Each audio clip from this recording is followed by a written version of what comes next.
Chalet. Ghana's president says that they'll have the best roads in West Africa within 24 months. And it fills me with so much optimism because it's not small talk, right? The big push starts with Wenchi roads. Critical link cuts through farming zones, connects Upper West Bono. Over 200,000 people rely on that corridor. It's been decades in the waiting. And yeah, honestly, I know some of you guys are going to be like, this Abroni, she doesn't know anything. She doesn't even know it's the same Mahama who helped run Ghana's debt up, the same one who promised roads before and didn't finish. But honestly, guys, bear with me because the pressure's different now. The Ghanaian people are louder and understand exactly what you want. The bar for African leaders is higher. I call it the Traore effect, right? They may not all have reached the same point as him. However, he's definitely been a positive contingent for African leaders across the continent. Anyway, Ghana's external debt sits around $30 billion, not 45 like the headlines say, right? Almost half of it is owned abroad. So we need to ask who is funding this. IMF, UAE, China, state borrowing. No one's named the full backers yet. And if it doesn't finish before the elections, then what?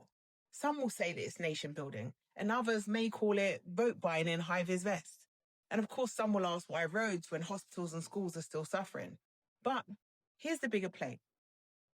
This road could cut travel time by like 50%. Vehicle costs drop. Movement gets easy. Farmers in Wenchi reach well without bleeding money on those crazy bad roads, right?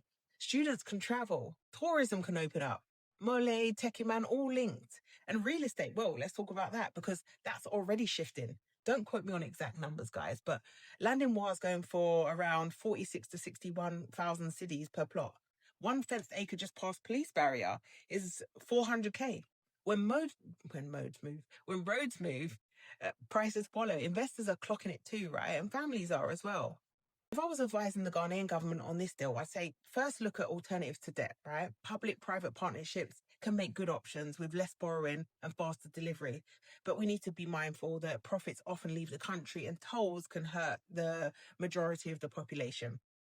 Diaspora bonds are cheaper capital, national pride, but they only work if trust is high and terms are clear.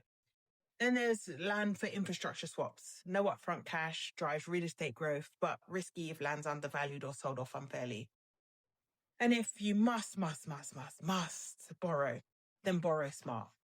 If you're going concessional like the IMF, World Bank or AFDB, then it really has to be low interest, long repayment, and at least 5 years grace. Ask for protection against currency swings, tie repayments to tolls, trade and tax uplift so the debt pays for itself. Prioritize local contractors to keep the money moving inside the country and publish the terms, all of them.